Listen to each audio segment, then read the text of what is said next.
We're about news, commentary, conversations, truth, liberty, and God. We stand for American values and our flag. We believe that the Constitution is a document that fortifies rights already given to us by our Creator.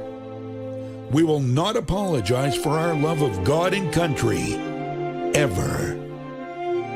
We are Right America Media.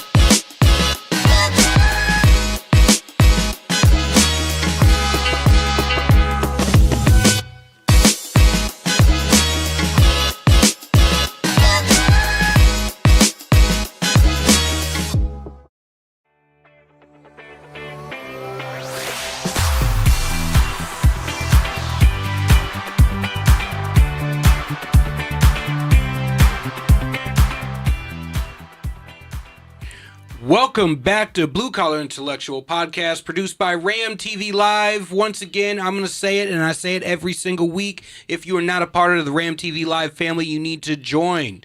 You need to like, subscribe, share, follow all of our great content creators, and get all the information that you don't get anywhere else. Because, hey, you know, this is where you come to get the information that, you know, we're going to provide you a different perspective. I, personally, am going to break down your preconceived notions of everything you've been told. And in studio with me today, as usual, I have Andy from Citizens Doge. How's it going, Andy? It's going well. Thank you for having me again, Julian. Dude, I'm liking the goatee, man. I'm not keeping up those. Normally I shave my head before each podcast, but I got a little, you know, salt and pepper going on. I let my hair go because I'm so busy packing up the house, getting ready to move. Yes, people, I am moving. I'm moving out of the live free or die state, the great state of New Hampshire, to Coeur d'Alene, Idaho. It's beautiful up there. I can't wait to get up there in the mountains, the lake, and everything. It's going to be absolutely gorgeous. Moving a family out there. Unfortunately, we're not driving cross country in my 71 Cutlass, but you know, I got to go for a nice drive before coming into the studio today. I've been, it's a beautiful day outside, so I decided to roll down the windows, turn up the tunes, and crank it, right? Was that with the tape deck playing or the radio? Oh no, I definitely had the radio going. Well, no, not really. I had like Teddy Swims, some Jason Aldean, some Morgan Wallen, just cruising, good cruising, and you know, one thing I always loved about having classic cars, right? Out in San Diego, where I was stationed out there, I had a 73 Chevelle S3 Laguna, beautiful car, and the thing that I fell in love with classic cars is I could be pulled up next to a guy in a Ferrari, and he turns over, looks at me, and gives me the nod of nice. And it's been the same thing. And my kids and my wife are seeing it as we're driving around the state. They see like everyone's waving at you, and everyone's like, "Yeah, nice car." And it's not fully restored. I still got body work to do. I still got to replace the vinyl top and everything. So it's not nearly as pretty as it could be. But everyone I pull up next to, like, man, that's purring nice. Oh man, that's a nice car. And I'm like, yeah, because like it's, I don't know, it's car guys built versus bought, right, basically. Right. So you respect the guy who builds the car versus the guy who bought the car. And I can vouch for everyone listening who has not seen a 71 Cutlass or has seen the vehicle that Julian is describing, but I can tell you it is a piece of work and it is a good-looking machine. So. Oh, especially now that the sound system has been installed. Now it's just, whoo. But so we've had a lot happen over the last couple weeks, and I wanted to get into it. Matt Walsh, you know, we had the exposing of the Young Republicans chat, and that's caused a big stir.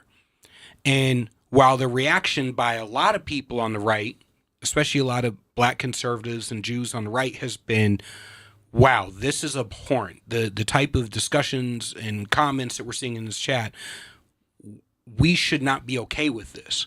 And then you see like Matt Walsh and some of the influencer crowd going, how dare you bend the knee to the left. And I'm going, no, it's not about bending the knee to the left. It's about holding the people who wear the same jersey as you, who purport to be on the same team as you, to have the same principles as you, to represent you in a negative manner. Why would you allow that to happen? And I'm sitting there going, you're so used to being the victim of the narrative by the left that you're racist and you're anti-Semitic and you're a Nazi, that when the time comes to actually call out that exact behavior and people who are for God's sakes actually romanticizing Hitler, he wasn't such a bad guy, maybe he had a point. No. If you think Hitler had a good point, you need to go to the proverbial children's table. You're no longer a part of respectful dialogue. That's not even a remotely decent conversation.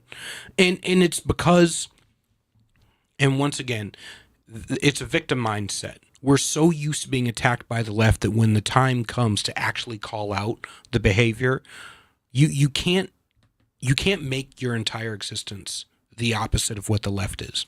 Right. So the left has been so dead set on beating us that they became everything we accused them of. And now the old school liberals, like people like Bill Maher, are calling them out and going, I want nothing to do with you people. You are everything the right accused you of being.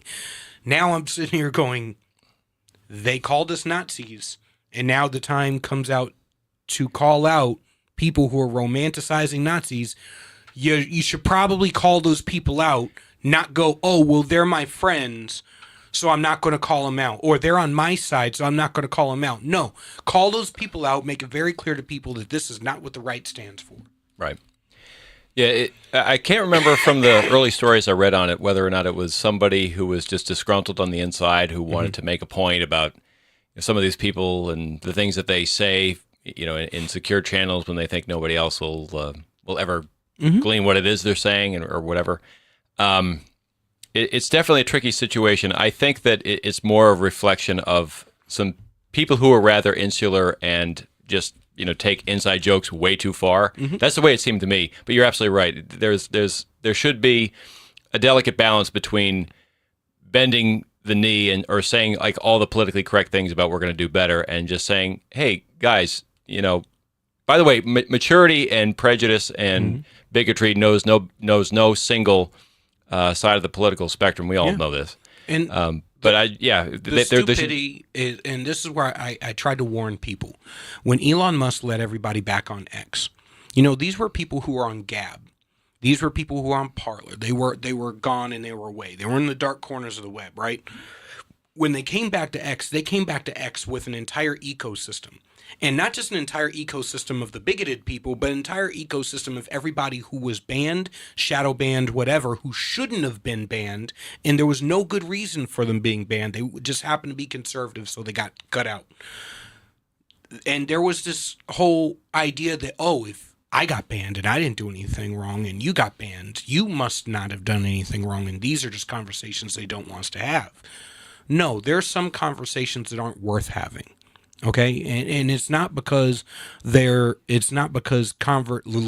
intellectual conversations do not need to be had. It's because we've already been there, done that, we've discussed it, we know the history. Why are we going back and redoing it over again? Why are we trying to pretend? And this is where I've said conservative principles of governance are what we should be focusing on. When you bastardize conservatism to where anything that the left is not is anything that you should be for, that is where you start to lose your principles. Absolutely. And this is where I'm seeing is we're romanticizing people like Nick Fuentes. We have this ecosystem of people who say the ridiculous, flamboyant, messed up thing just because they can. And just because you can doesn't mean you should. I tell my son this all the time. Just because it may feel good in the moment and you can do it, doesn't mean you should do it or that is beneficial for you in the long term. And I have constantly been railing against conservatives for our short-term gratification mindset. We need long-term victory, which means long-term strategy, which means a long-term thought process. And in order to do that, we need to embody the very principles that make up limited governance, which is transparency, accountability, efficiency, and efficacy, in that order, and you apply it to every sector of your life. Absolutely. And I think to follow on that is that the politically correct type responses to something like this YR situation, or the kind of or the kind of going the other route of just saying, well, what the left does is worse. To your point, it's almost like it doesn't even matter in a situation like this. Of course, the left is going to blow this out of proportion, and they've said some things, particularly in the like the downstream of the major media, like equating the things that these guys were saying to violence, which is like, okay, let's backtrack a little bit. You know, words are not violence. No, words are not violence. But at the same time, if there's not at least a little bit of a willingness to look at, hey, you know, maybe we should not have people who are standard bearers for conservatism or the Republican Party or whatever it may be, you know, get away with saying things like this over this duration of time, even if it's among a rather insular group of people. It still does disservice to what we all want. And the problem is the standard bearers for this crazy group of people, when they got on X, because of the whole red pill relationship dynamics sort of rabbit hole that everyone started going down, you start to see mainstream influencers on our side of the aisle start to humor these people. And when we started to humor these people, we gave them more followers. We gave them more credibility. Now they're going off the rails, and you have people proudly saying, I'm a Holocaust denier. That is obscene. That is just insane to me. This was my comment, and I think it holds true, and I hope people take it to heart. Whichever side of the aisle recognizes their extreme elements, takes accountability for them, and discards them first will be the ones who write the future chapters of the American tale. To my fellow conservatives, limited governance requires transparency, accountability, efficiency, and efficacy.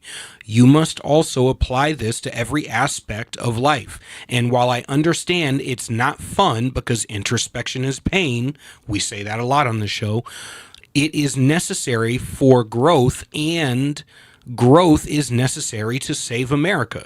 If you're not willing to look in the mirror and hold yourself accountable, you're not willing to hold your own team accountable, then when you will not grow, and the growth that we need within the conservative movement is necessary in order to save this country. When I say I want to save America, I mean every American.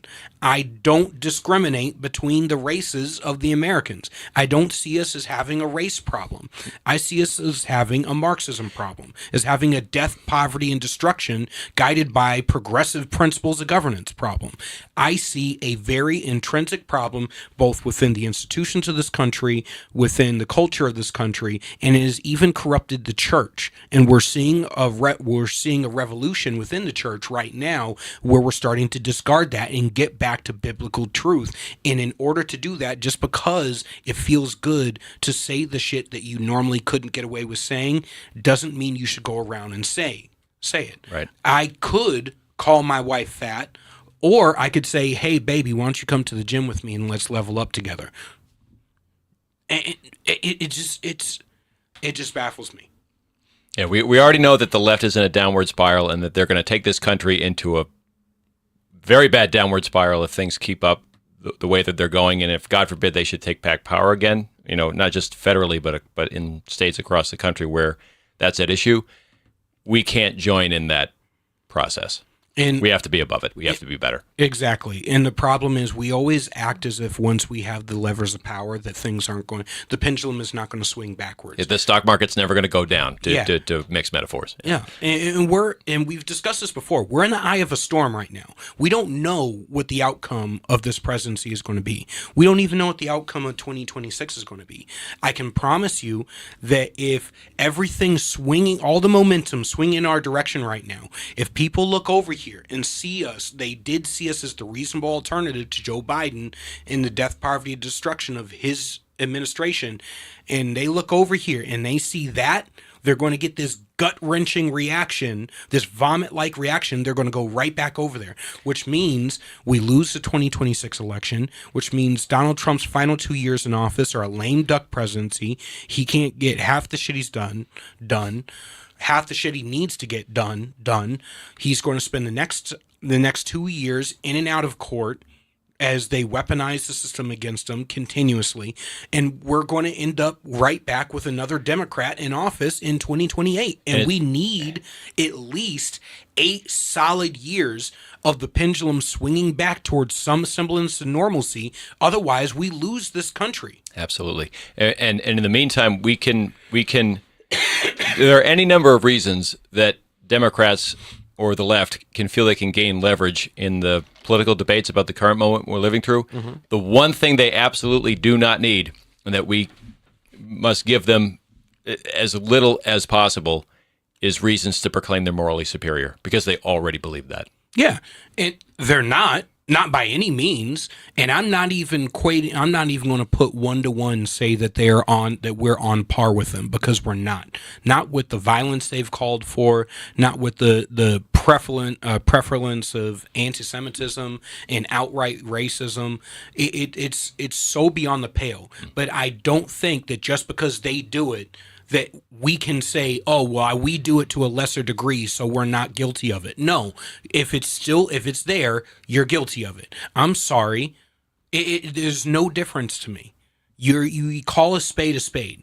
But because I'm a strategist, I want to poke at something else that Matt Walsh has said, because, these influencers are not responsible for winning elections. They're not responsible for gaining voters. They're not responsible for actually convincing people. They're responsible for clicks, likes, shares, retweets, and subscribership. And ultimately, that's the altar that they bend the knee to.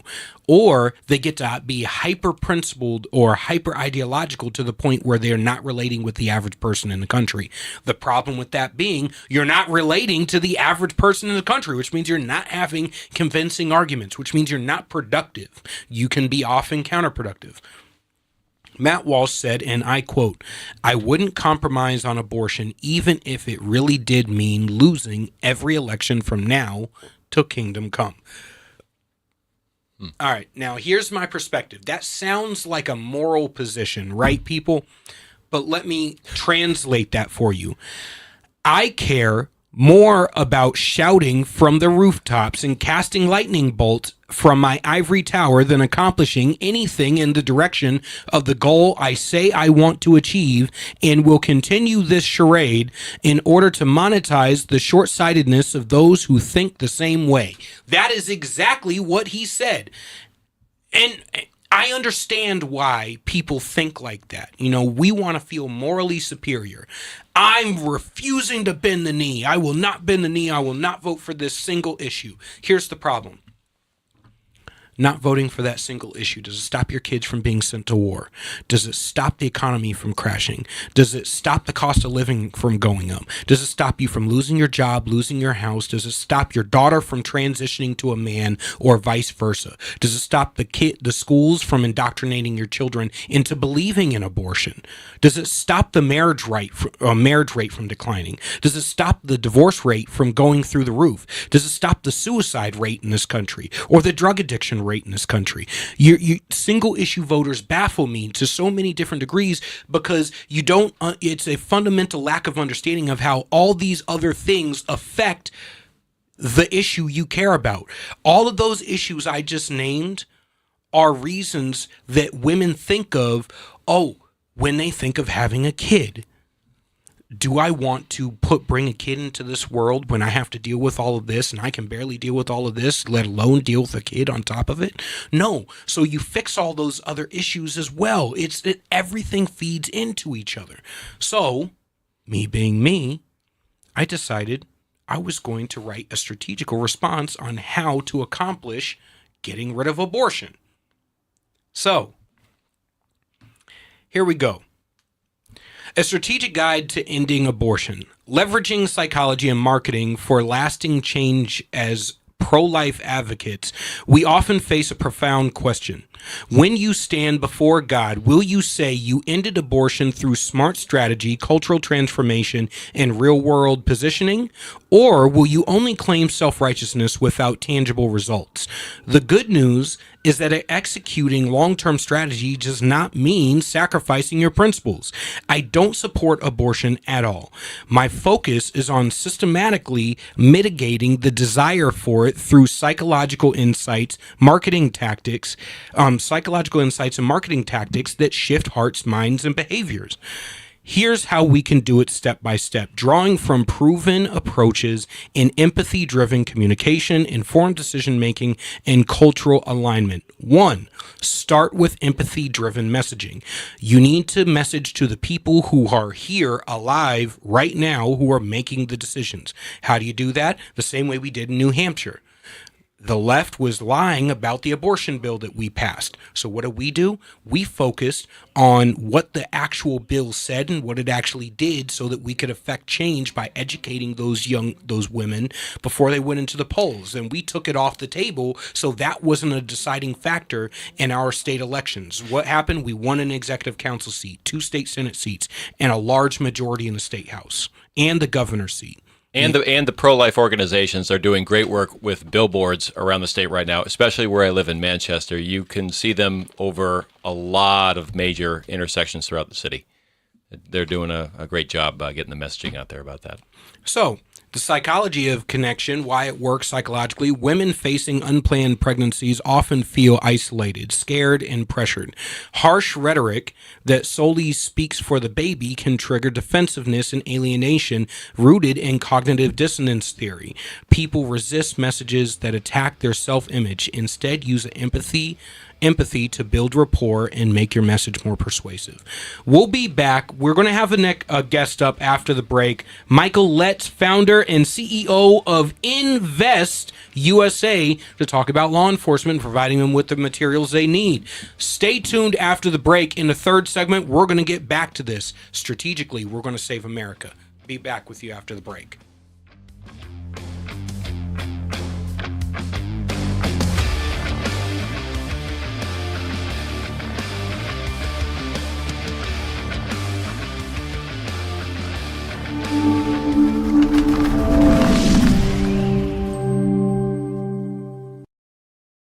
New Hampshire Republican Governor Kelly Ayotte has been making a lot of noise about how she's funding education. The Republican budget she just signed provides more money for education than ever before. She even bragged the other day that New Hampshire is top 10 in the country when it comes to funding our children's education, as if giving money to school systems has anything to do with learning. If you look at the math, and if you got schooled in New Hampshire, the odds are good it's not your best subject. It's the exact opposite. The more money we throw at schools, the less kids learn. We're committed to wasting money on an experiment that failed, unless wasting money to drive parents to homeschool their kids was the goal. We prefer to pick on Democrats, lower hanging fruit and all that, but our rhetorical woodshed doesn't discriminate. If that sounds refreshing, you need to check us out. This is Steve McDonald for Granite Rock, and we'll keep shining the light on them for you.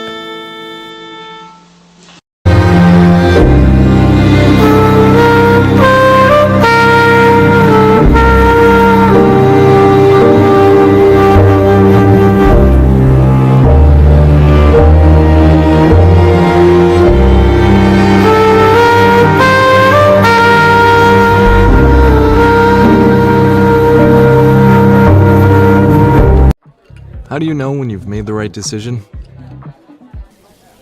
It's the feeling you get in your gut. The one that tells you what's right or wrong. It's the one that says, sure, I can have a drink. Or the feeling that says, okay, I've been drinking. Now what? It's the voice inside you that says, I'm buzzed. Better leave the car when it's time to go. Plan ahead. Catch a sober ride. Buzz driving is drunk driving.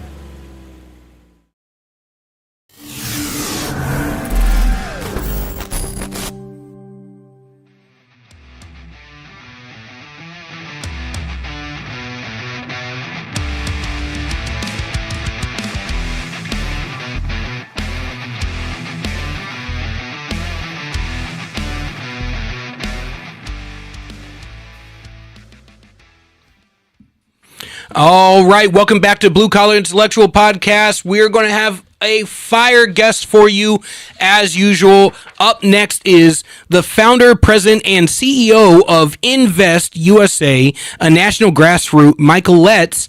He is the, Michael Letts is the founder, president, and CEO of Invest USA, a national grassroots nonprofit organization that is helping hundreds of communities provide thousands of bulletproof vests for their police forces through educational, public relations, and sponsorship and fundraising programs. It is a great, great, great honor to have you on the show today, sir. Oh, it's a privilege to be with you. And, we thank you for all that you're doing. I'm honored to be with you. And, we can't do it without you. You're making sure that you get the truth to the American people. And, boy, do we ever need the truth now more than ever. Thank you. I have often said that one of the reasons when everybody was flipping out about policing in the United States, one of the big things that I have harped on, and my co-host of Grant State Live, Keith, trains law enforcement professionally and audits law enforcement departments. One of the things I kept saying is we need to provide law enforcement with better training and better resources. And when you provide them with that better training, better access to training methodologies, everything, and you provide them with better resources, you get better policing. Because a better educated police officer who understands their constitutional mandates is going to be a better steward of their community and is going to protect and serve accordingly. Well, there's no question about that. You're exactly right. Better training. And I'll tell you the other thing that makes a huge difference. We would never have morale this low in the history of law enforcement in the United States. And when they know that their community backs them and supports them, is willing to go out on the line to stand shoulder to shoulder with them, it makes a huge difference in how they perform. They feel pride in their community, and they're willing to do extra if necessary to make sure the job gets done. Law enforcement officers are a very unique breed to begin with. It takes a special person to be a law enforcement officer. They have to care more about others and care more about the community than themselves, including their own lives, because they're oftentimes put at risk. Hard to find people like that nowadays. Tragic part about it is when we find them, and we do just what you're implying, we train them and train them well, then we put them in agencies that don't give them the respect they deserve. The communities, and when I talk about communities, I'm not talking about the citizens, I'm talking about the elected officials. Don't give them the resources that they need. They make them feel like second-class citizens. The prosecutors, it's amazing how they reverse it. In this country, you're innocent till proven guilty, except for when you're a cop. When you're a cop, you're automatically guilty of anything that they accuse you of until you can prove your own innocence. Even if proving that innocence bankrupts you and destroys your family and destroys your life, that doesn't make any difference. So that is what we have kind of set up. Then we sit back and wonder why we have such a loss in law enforcement. It's amazing when Joe Biden took office, we had roughly 1.4 million officers, sworn officers across the country. When Joe left office, we had a little over 700,000, almost a 50% reduction of sworn officers nationwide. Mm-hmm. Why is that? Well, there's a lot of reasons. You had defund the police movements that were prevalent. You had mainstream media calling them everything they can, except for things that are nice.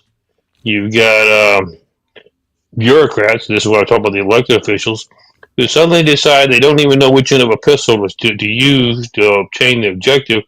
They've never worn a badge, but suddenly they're experts on law enforcement, and they're going to tell you, the department, what your policy should and shouldn't be, how you should apprehend assailants, et cetera, whether you should use a right or left hand, et cetera.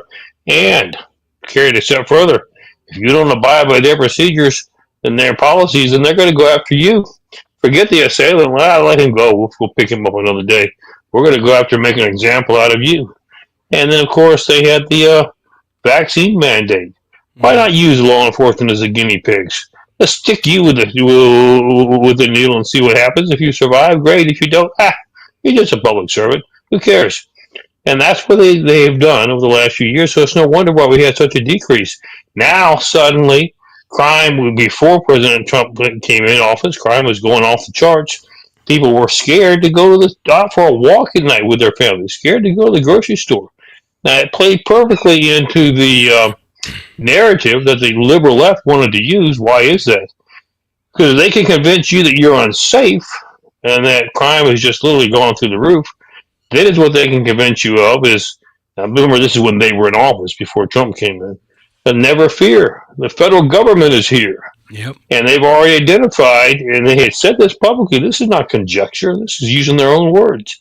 They had said publicly what they needed to do. You know what the problem is with this country is we have too many guns.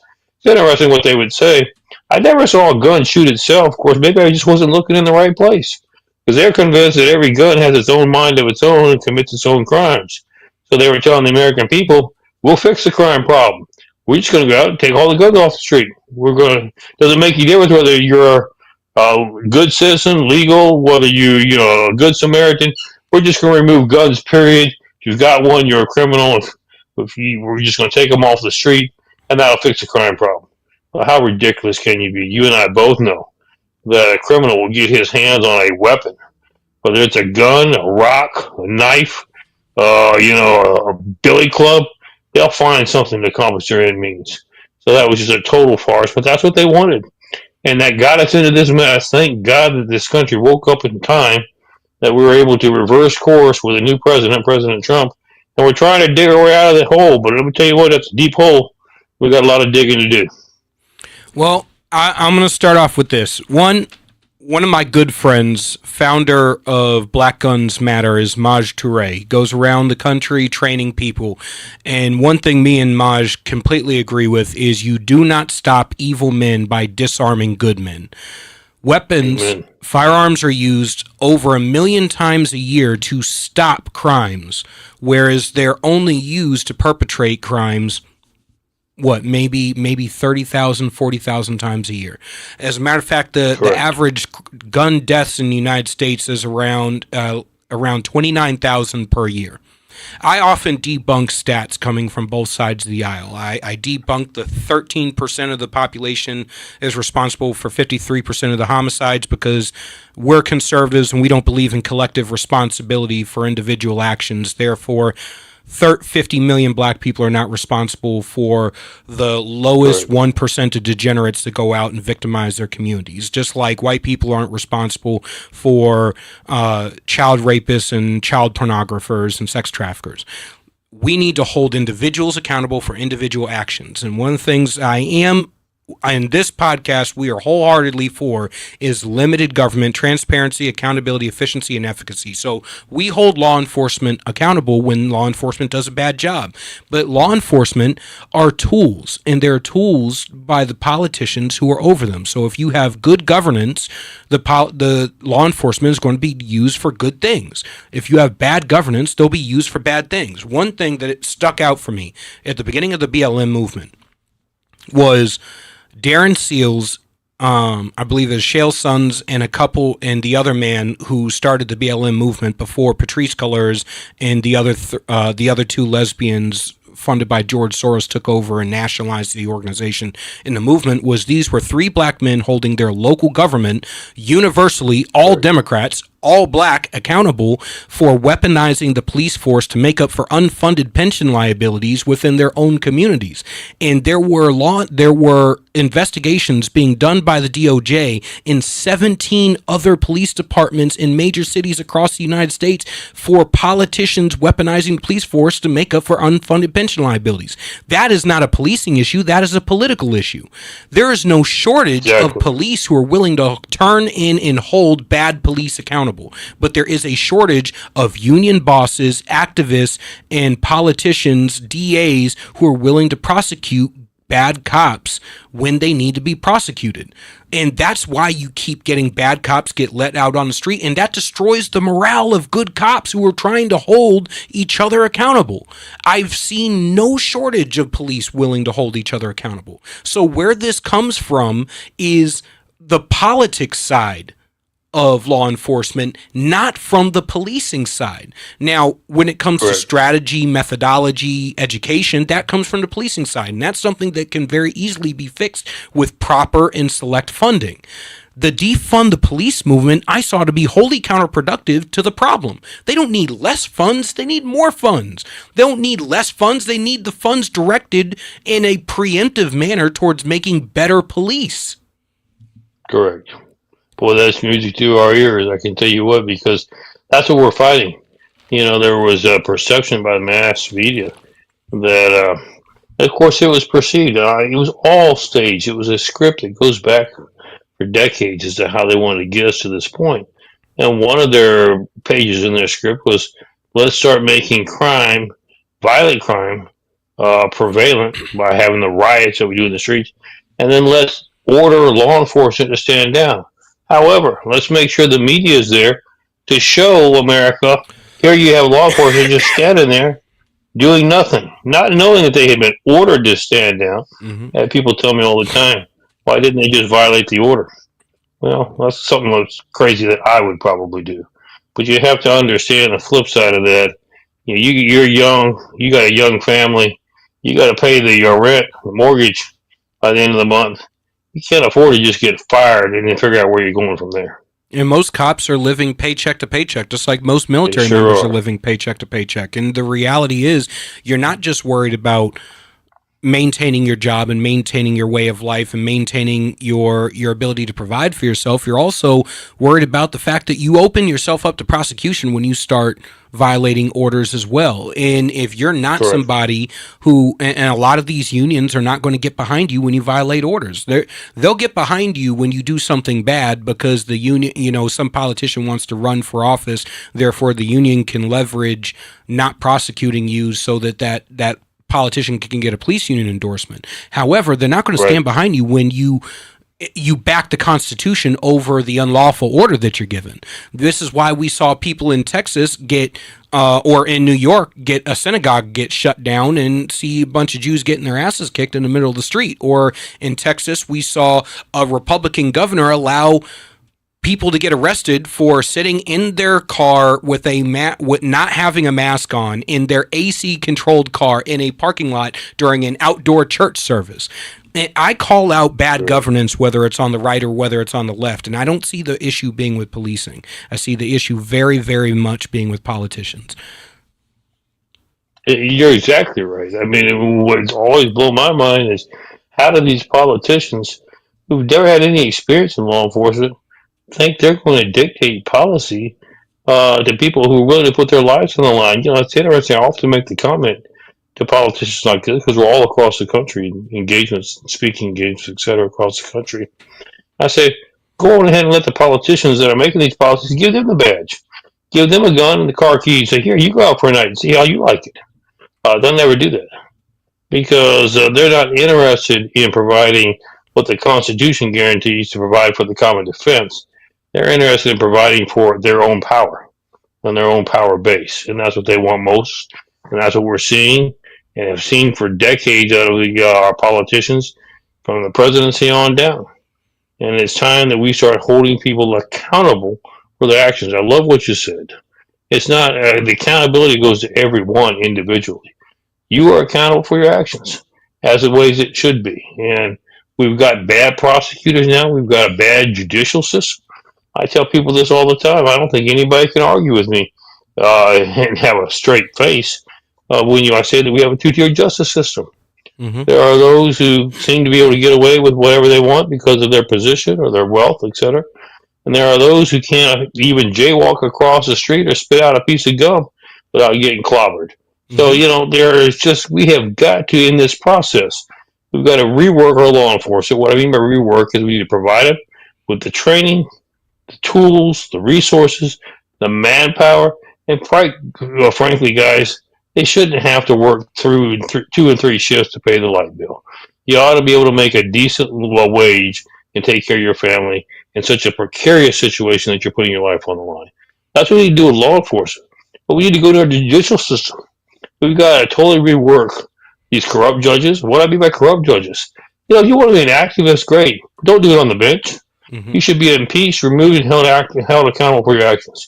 We need to rework our judicial system so that it deals once again with just simply upholding the law, not your opinion, not your activist positions. We need to also go in and look at our educational system. Where's most of the crime coming from? A lot of it's coming from our youth. Mm-hmm. And why is that? Because we have a public school system, and I know I get criticism for saying this, but it's true. We have a public school system that decades ago decided, I don't want to offend anybody, so There's going to be a separation of church and state. And their definition of church and state is anything that deals with religion. Well, where do you get your values and principles? Where did we decide that you can't kill somebody if you don't like them? It came from faith. It came from scripture. It came from deep roots of our communities, our faith communities, for generations. And so they said, we're going to avoid this. And what are we going to teach in schools? There is no right or wrong. There's no respect for authority. There's no respect for life. You train up children to do that, and you also destroy the home, because they're mostly single parents now. Most of them raising these kids. What have you done to our society, to our youth? You have no respect for life, for values, or for our authority, for law enforcement. So what do you think you're going to get when they get on the streets, when they get bored on a Friday, Saturday night? They're not going to listen to what we have to say. They're going to challenge us every time. But there has to be consequences. We have to change our educational system as well. There's nothing wrong. I don't care if it's a public school system or not. There's nothing wrong with teaching that murder is wrong, cheating is wrong, lying is wrong, and there are consequences that are held. If your child does that, they're going to face the music. I don't care what you as a parent say. Well, my child never did anything wrong. Yeah, right. But you're going to face the music, and people are going to learn to have respect and values once again in this country, or we're going to lose this country. That's the problem. I completely agree with you. One thing we also do on this podcast, while we hold law enforcement accountable when law enforcement messes up, we also do not excuse criminality in any way, shape, or form. I want to, if you're willing to, I'd like to hold you over after the break for our final segment. Glad to. All right, we'll be with you after a short break. Remember, join the Ram TV Live family. Like, subscribe, share. We'll be back with you after a quick 90 seconds, all right? Stick around. It's going to get good.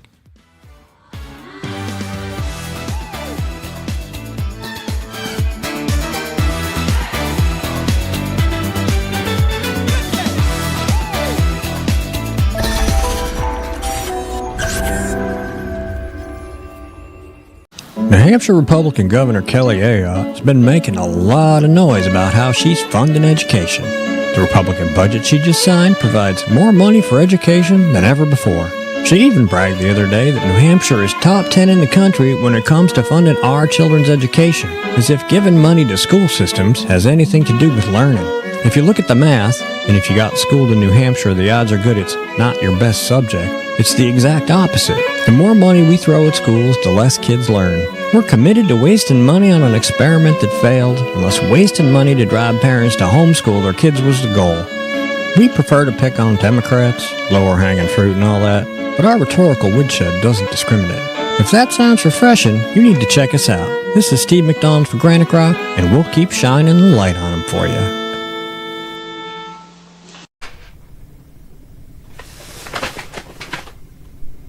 Unleashing your humble alpha is the key factor to unlocking profound leadership, unshakable confidence, clarity of purpose, and the quality of life you dream of. As combat veterans and military leaders Stephen Kuhn and Lane Ballone decode how you can master your life, conquer everything that stands in your way, improve your ability to cope with stress, and run toward greatness. You can find Unleash Your Humble Alpha on Amazon. This could be the moment we've been waiting for, the chance to feel alive. Sometimes we forget we live in one of the most beautiful states in the country. This summer, vacation right here and discover your new. This is where it all begins.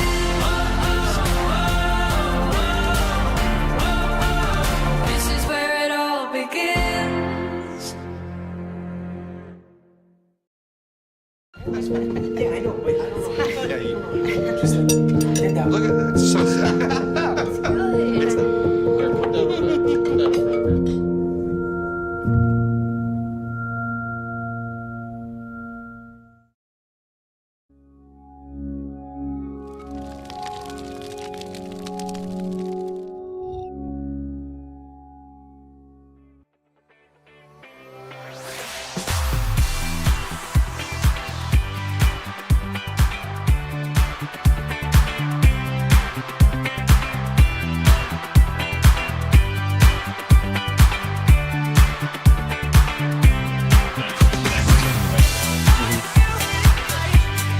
Oh,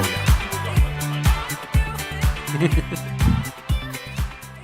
All right, welcome back to Blue Collar Intellectual Podcast. As I said before the break, we have with us Michael Letts. He is the founder and president of CEO of Invest USA. They have provided, as of right now, over 17,000 bulletproof vests to law enforcement all over the country, making sure that our police have the resources they need in order to keep our communities safe. Thank you for holding over with me through this segment. We were on a roll in the previous segment, and we're harping on the judicial system. And one thing I have been harping on my fellow conservatives for a very long time has been that the judicial system, the same one that goes after conservatives, is the same one that black people all over this country have been complaining about. There's a vast inconsistency in sentencing, letting criminals back out on the streets, the revolving door of criminality, sending people to prison to become better criminals and then letting them back out. And at the same time, the prosecution of low-level offenders, the over-prosecution of low-level offenders, leveraging plea deals to lock up people longer than they should, or in Kamala Harris's situation, using them for state-sponsored slavery. Right. I see the judicial system, and I see it as a horrible collection of perverse incentives. Like any other entity of government, it always seeks to grow its own authority, its own power. And you have people who are constantly trying to climb the ladder towards elected office, most commonly prosecutors, trying to become AGs, district attorneys, and then eventually run for governor, Congress, Senate, or President of the United States. When you add up the perverse incentives of you need to have so many numbers, you know, your jacket is about how many people you lock up and to what gravity those people are that you lock up, how long you get their sentences, so on and so forth. And then you combine in the political activism on the other side of it, where you got activist judges who are unwilling to prosecute people who deserve to be prosecuted and deserve to be kept behind bars. You end up with this two-tier justice system where you have conservatives who are anybody that the government, that the system wants to go after, it can go after with pretty much impunity and lock you up. That judge is a king in their courtroom, and the only one who can overturn them is a higher level judge. We're not impeaching judges the way we should, for one. We're not holding bad DAs and prosecutors accountable, for one. We also, on the defense attorney side, you have a very high likelihood of, if you have a public defender, of getting locked up. One, our system is overtaxed with people, and all of this stems from, and to the degree that we have people engaging in criminality at such high levels, as you touched on prior to the break, is the education system.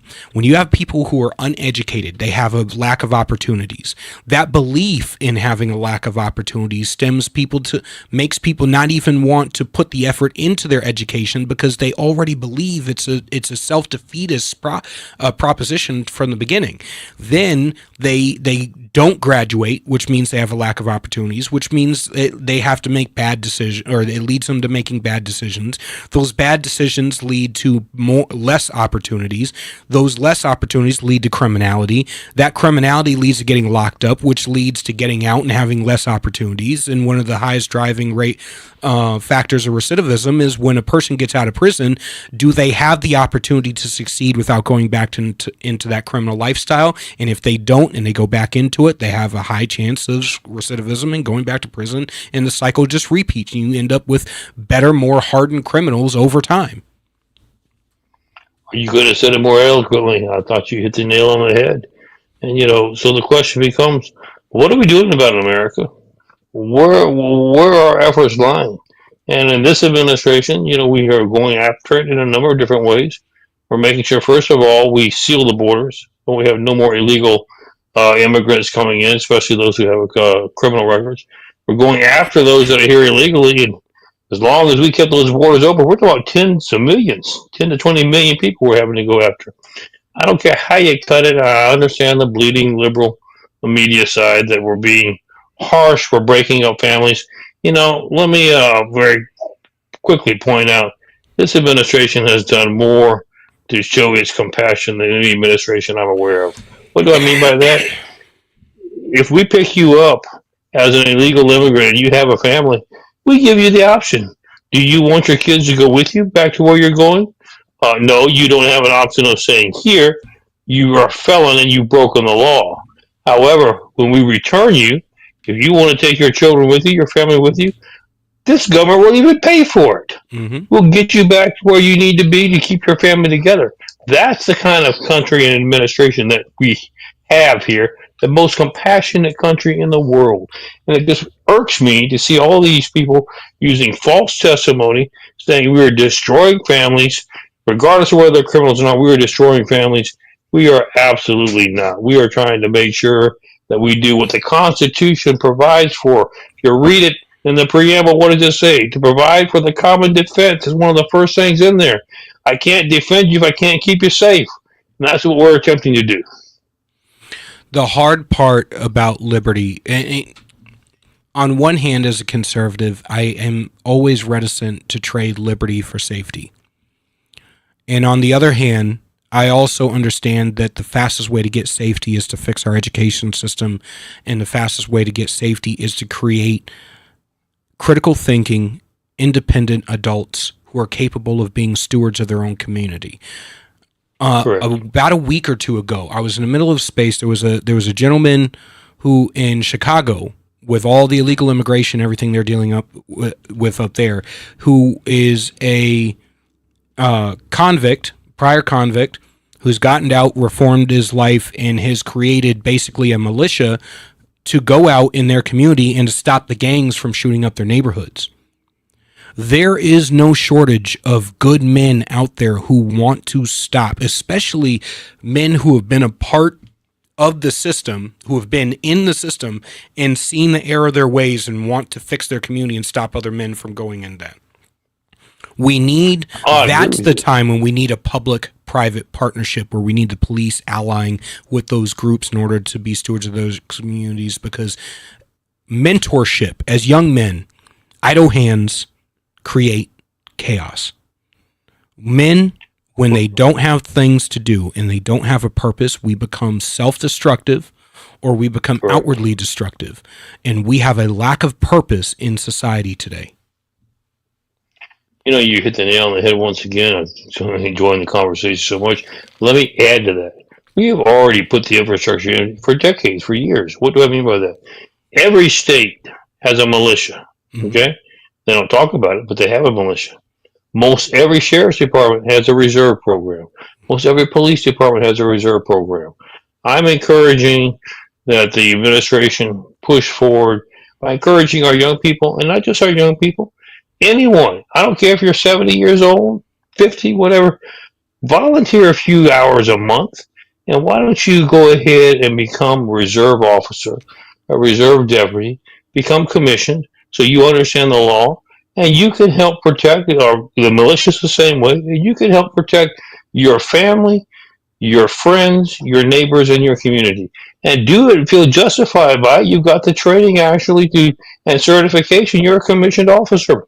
That's what happens. That's what we need in this country. But we seem to have abandoned those programs, and I don't know why. I think I know why, because politics has gotten in the way of it. When you create a society full of people who are self-sufficient, who take their community's safety into their own hands, they don't come crying for government to save anything. One of Ronald Reagan's most famous quotes is, "I'm from the government and I'm here to help." The most dangerous words you could hear is, "I'm from the government, I'm here to help." Well, we've created a society that will trade liberty for safety at a moment's notice. And reality is, in order to get the government of liberty that we want so much, we need a society and a culture of personal responsibility, of critical thinking, of independence. We need self-sufficient adults who are going to be stewards of their communities. I've often lamented, and conservatives get pissed at me for saying, we have been absent from the cultural battlefield for far too long. We were just speaking before our segments with you about the pro-life issue. which is largely a cultural issue, not a legal issue. We lost the cultural battle before we lost the legal battle, and we have been trying to fix it through lawfare, and we're not going to do it. We need to win the cultural battle.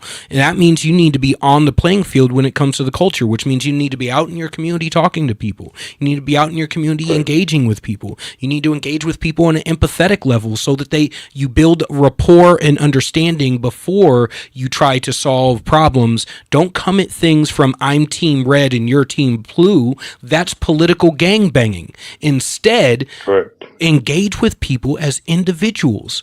Hey, I live in this community. You live in this community. That makes us, we have a common vested interest in making sure this community is safe, making sure our kids are educated, making sure people have have a standard of living, have safety, have the opportunities to go on to be good, critical thinking adults and professionals and build their families and their legacies and so on and so forth. Oh, you hit the nail on the head once again. I can tell you this.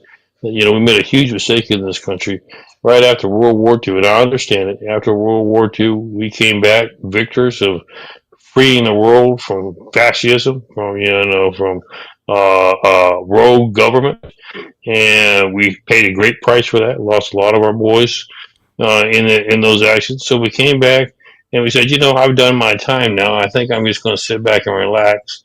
The government was all too happy to say, I'll tell you what, we will even help. We'll take your kids off your hands. We'll educate them for you. Don't worry. We got it covered for you. And why don't you just be more concerned about enjoying your life? Put your spouse to work. Y'all go ahead and get that boat you've been talking about. Get those extra pleasurable things. And by the way, we'll take care of government too. You don't need to be involved anymore. We got it all covered for you. You just earn and enjoy the fruits of your labor. And we took that literally. We just backed out of public service. Folks, if we're going to have a country that's worth living in, you got to contribute to make sure it operates. There's nothing wrong with being involved and volunteering in your schools, in your law enforcement, etc. Spend some time outside of what you normally do to make a living, to make a life. And you have to, the only way you can make a life is if you're contributing to help build the society that we need to be in. Let's get re-engaged again. We have way too many people that just sit back and say, oh, is that what happened? I didn't realize that. Why didn't you? You should be involved. I 100% agree. I'm going to say this before we get into your company, and because I want to give you a chance to plug your company. We have a federalist system, which means the government closest to you is the one that is most likely, if you have a government boot on your neck, it's your local government's boot on your neck, then the state, then the federal government, and we focus, because we have Twitter machines in our hand, we focus on being national activists when the vast majority of us are the equivalent to the National Guard. We should be shoring up our communities against the next socialist or fascist decides to run for school board, zoning board, town council, so on and so forth, or be the next prosecutor or police chief or anybody. However, instead, we all want to pretend we're Ricky Recon and we're going after bin Laden and we can affect national issues, and the vast majority of us don't. Hey, I'm just going to be honest. You're fighting outside your weight class, people. You can't do one round of Golden Gloves and think you can hop in the ring with Mike Tyson. That's not how it works. You need to focus on your local community, shore it up against the next natural disaster of whatever socialist asshole happens to be running for office recently. But the big thing is we need to get rid of, one, the reactiveness on our side of the aisle. We need to get rid of the apathy on our side of the aisle. And we need to start having a long-term thought process towards saving America. Because this short-term 2 to 4 year election cycle and instant gratification reactive nature that we have on the right is what has allowed the left to run the gambit on us, death by 1,000 cuts for the past 100 years. They're 95% of the way there, and we are just now waking up to how the game is being played.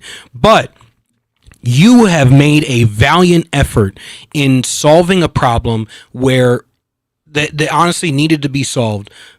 Creating your organization, Invest USA, and providing police with the resources that they need. What was the catalyst for that? Well, I will tell you this. I love what you said. A former Senator Strom Thurmond, of course, he's deceased now, a good friend of mine, always said all politics is local politics. And here's what you need to concentrate on is find a niche where people need help. And trust me, it won't take you more than 30 seconds if you stick your head out the door, okay?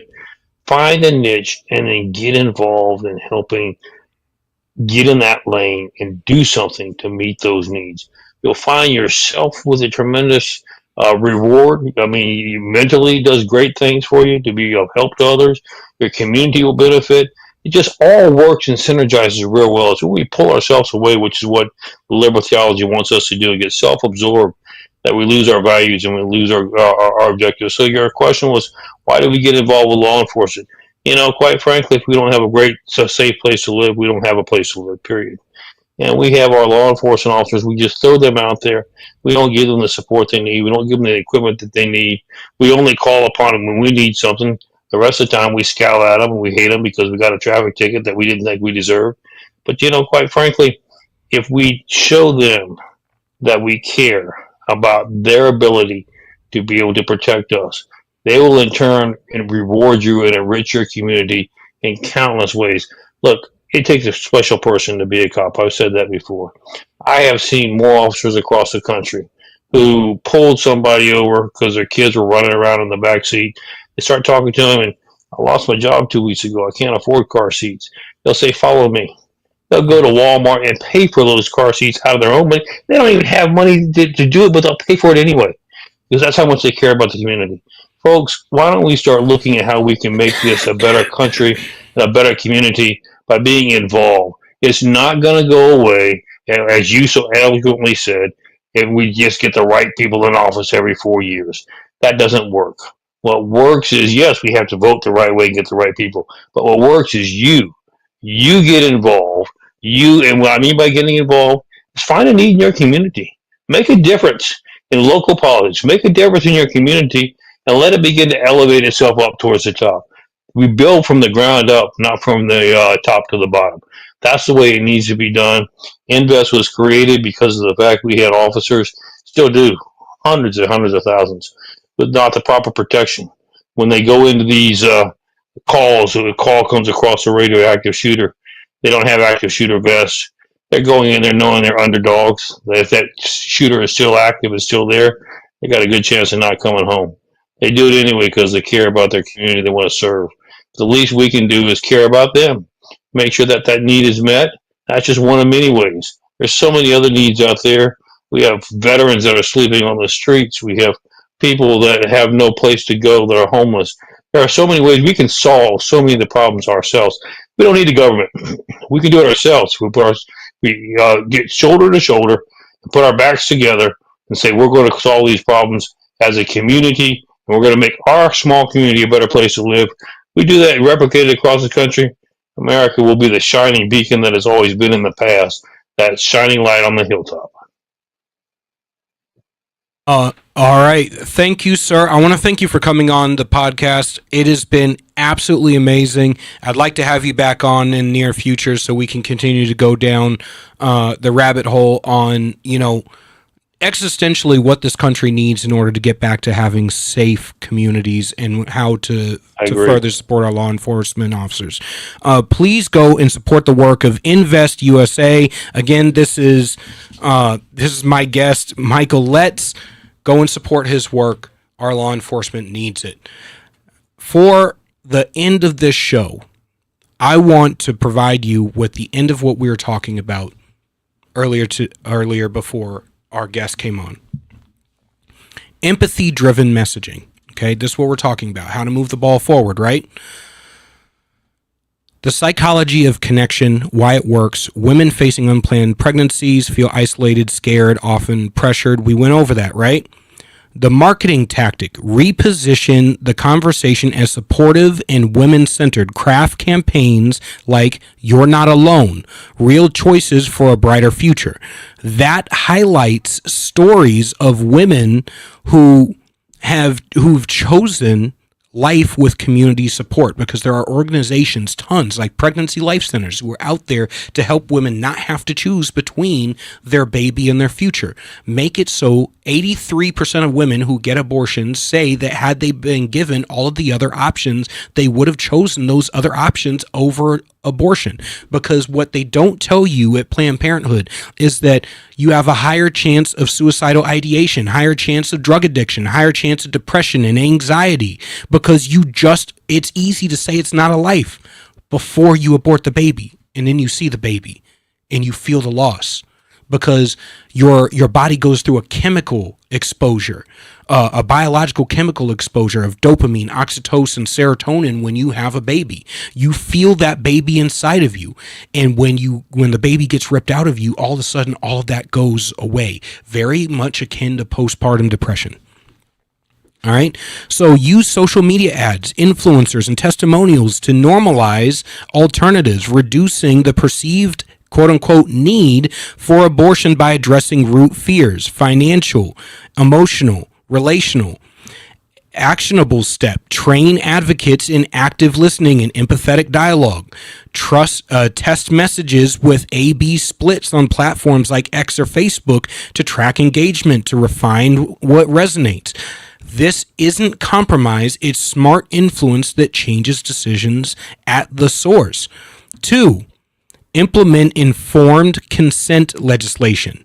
Yes, that's what I was talking about. Make it so that in every state it is law, even in Planned Parenthood,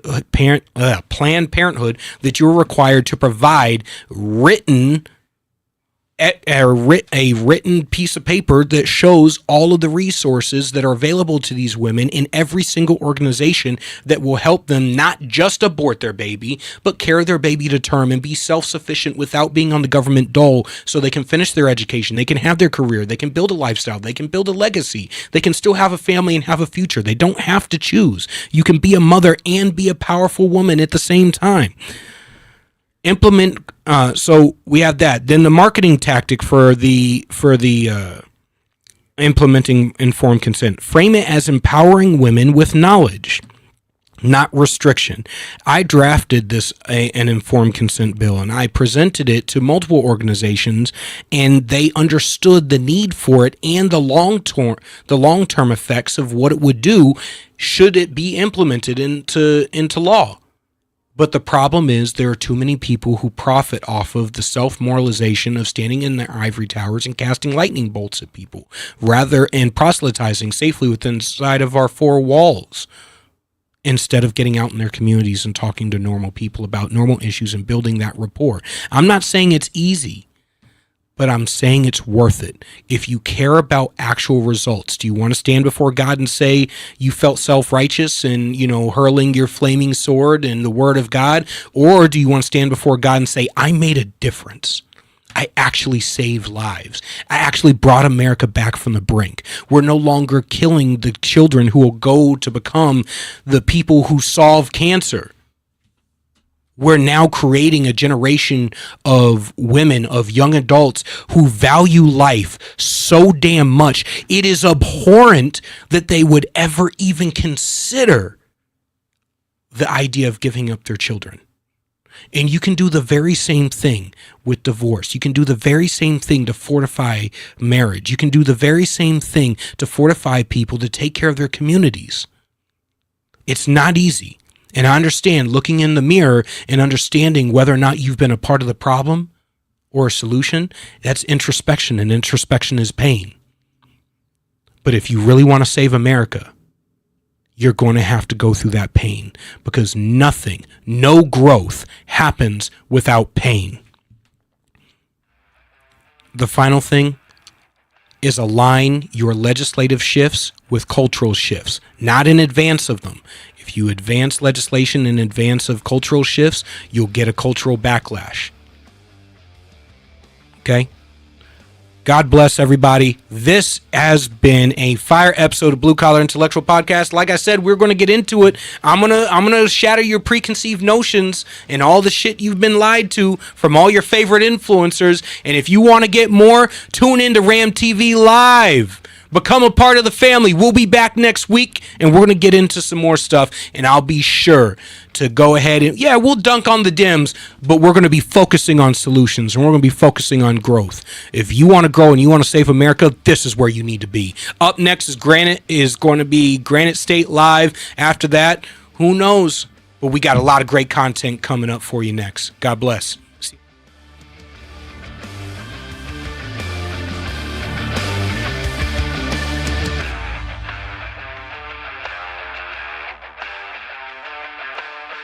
United We Stand. A Marine's Fight, written by Marine Corps veteran Julian Essiard. This book examines the deepening fractures in our nation, political division, government overreach, and a fading sense of shared responsibility, and offers a battle-tested path forward. A Marine's Fight is a bold and urgent call to action for every American who believes in the founding ideals of our republic. United We Stand. A Marine's Fight can be purchased on Amazon.